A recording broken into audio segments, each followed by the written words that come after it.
Selama ratusan tahun, orang memburu sebuah kota emas. Kota yang katanya tersembunyi di hutan Amerika Selatan. Kota yang dindingnya berkilau.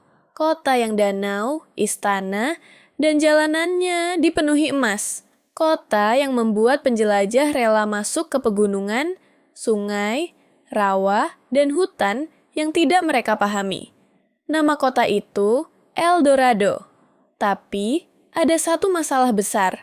El Dorado mungkin tidak pernah dimulai sebagai kota. Legenda yang diburu begitu lama itu ternyata berawal dari sesuatu yang jauh lebih menarik.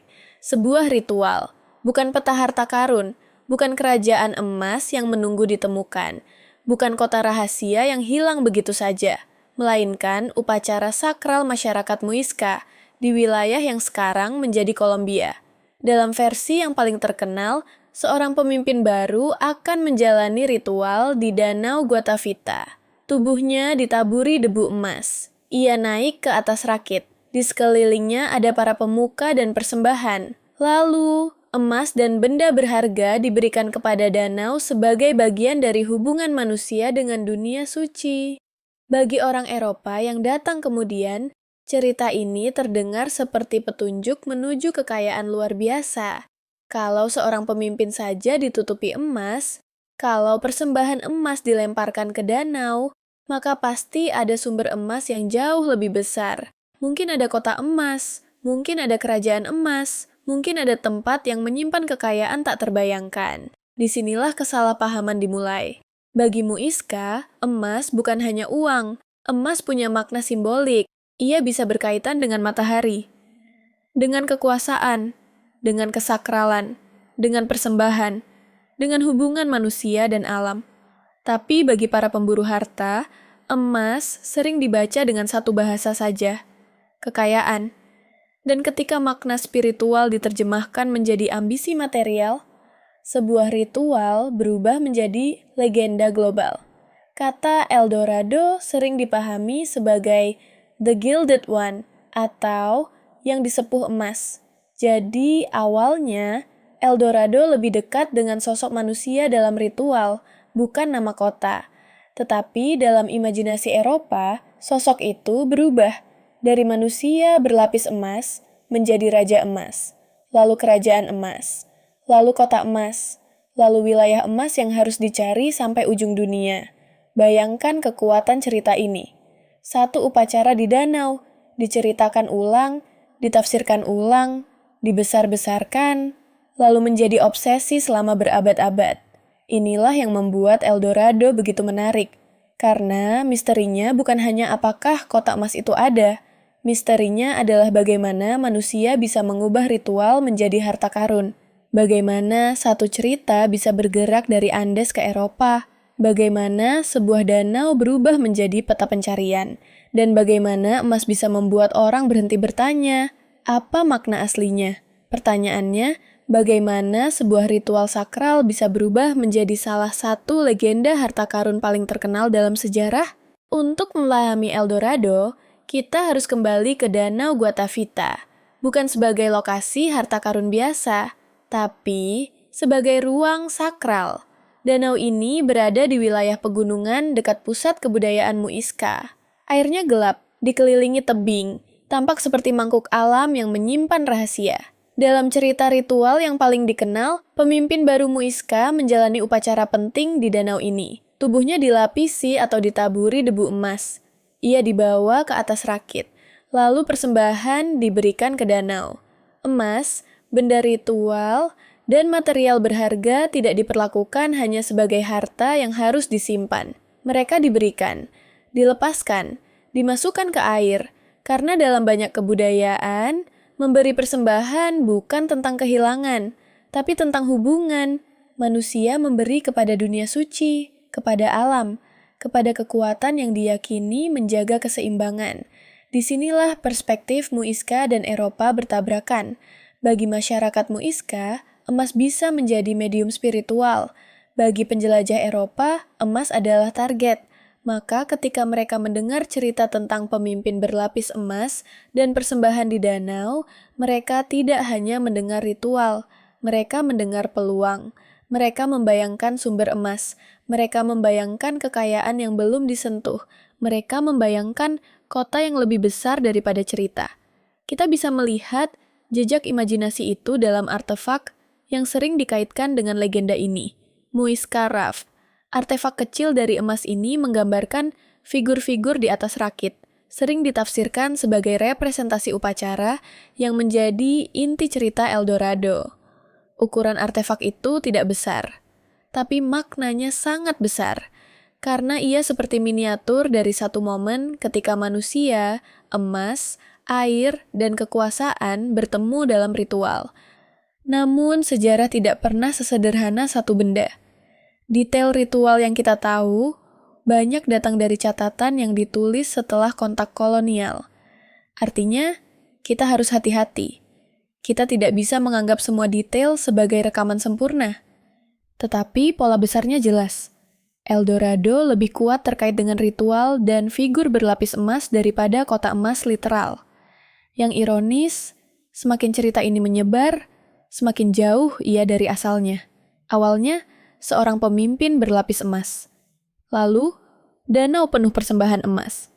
Lalu, kerajaan kaya raya. Lalu, kota emas tersembunyi.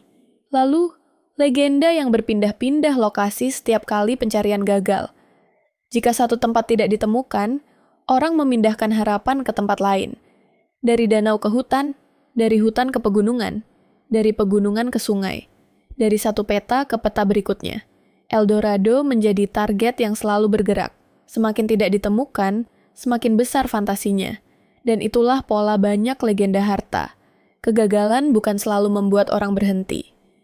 Kadang, kegagalan justru membuat orang berkata, mungkin lokasinya lebih jauh. Mungkin peta kita salah. Mungkin rahasianya lebih besar. Akibatnya, pencarian El Dorado berlangsung sangat lama. Banyak ekspedisi masuk ke wilayah Amerika Selatan dengan harapan menemukan kota emas. Danau Guatavita sendiri pernah menjadi sasaran eksplorasi besar. Ada upaya untuk mengeringkan atau menurunkan air danau demi mengambil emas yang diyakini berada di dasarnya.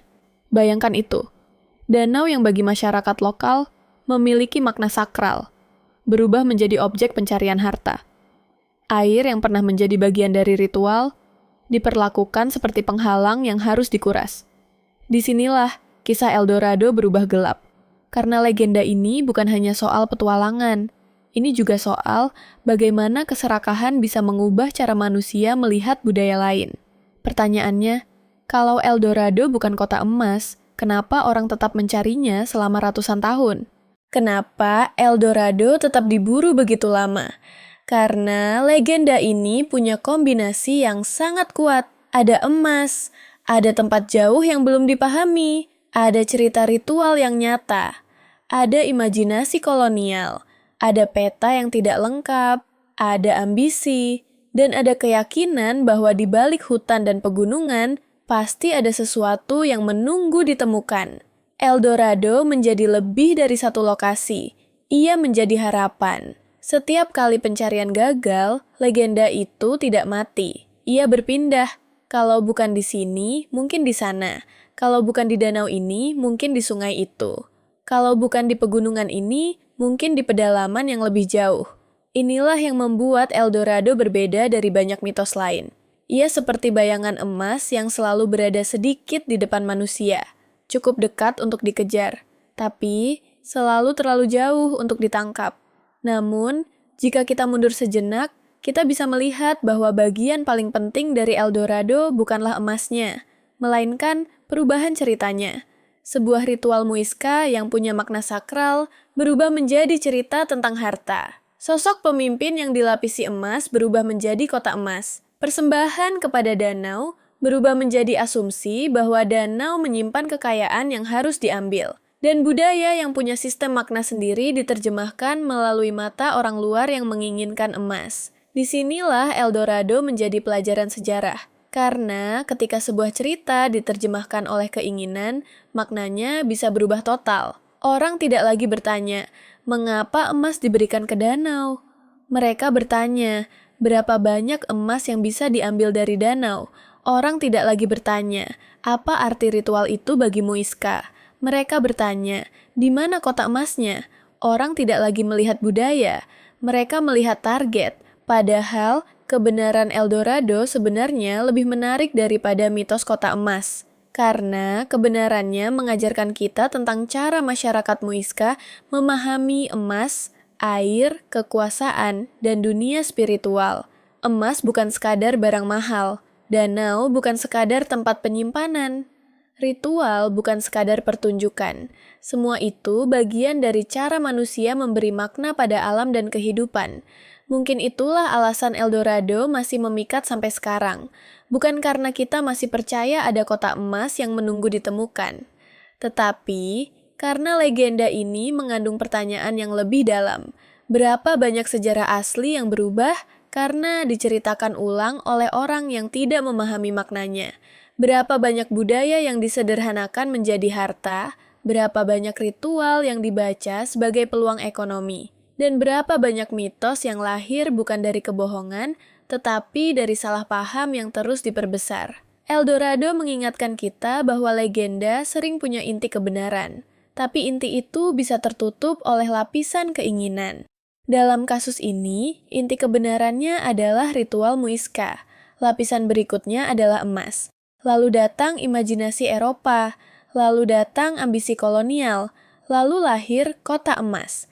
Dan selama berabad-abad, orang mengejar lapisan terluarnya sambil melupakan pusatnya. Jadi, apakah Eldorado nyata? Jika yang dimaksud adalah kota emas penuh istana, bukti kuatnya tidak ada. Jika yang dimaksud adalah ritual pemimpin berlapis emas dan persembahan di danau, itulah akar sejarah yang jauh lebih masuk akal.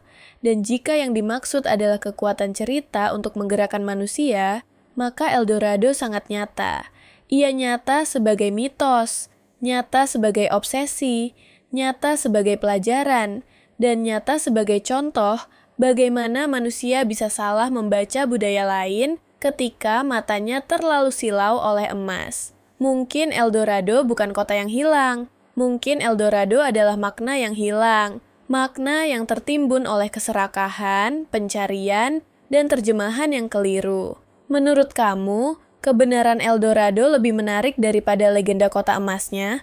Atau justru mitosnya yang membuat cerita ini abadi? Tulis pendapatmu di komentar. Dan kalau kamu suka misteri sejarah, budaya kuno, legenda dunia, dan kisah di balik mitos terkenal, jangan lupa subscribe ke Inner Dataset. Karena Gandhi harta terbesar dalam sejarah bukan emas yang ditemukan, tapi kebenaran yang berhasil kita pahami kembali.